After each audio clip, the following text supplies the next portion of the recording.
প্রিয় শিক্ষার্থী বন্ধুরা, আমি তোমাদের স্বাগত জানাচ্ছি আমার ইউটিউব চ্যানেল থেকে। দেখো, এই প্রশ্নটা এসেছিল ঢাকা বোর্ড 2024-এ। প্রশ্নটা কি? সবচেয়ে বড় হেডিং ট্যাগ কোনটি?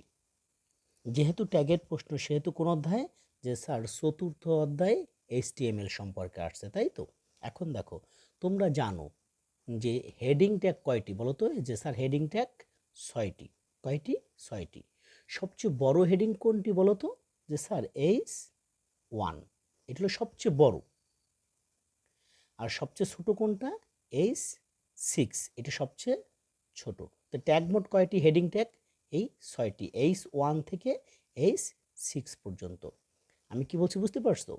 এখন তোমাকে যদি বলা হয় সবচেয়ে বড় হেডিং কোনটি, তুমি বলবা H1। আবার এখানে H1 আর H6 দেখে তুমি বুঝো না এখানে 6 লেখা এটা সবচেয়ে বড়।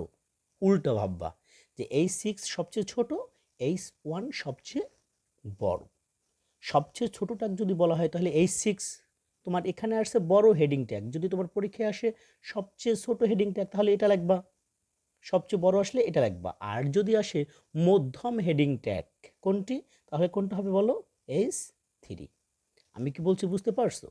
পরীক্ষায় যেটাই আসুক তুমি যাতে খুব সহজেই বুঝতে পারো। ধন্যবাদ।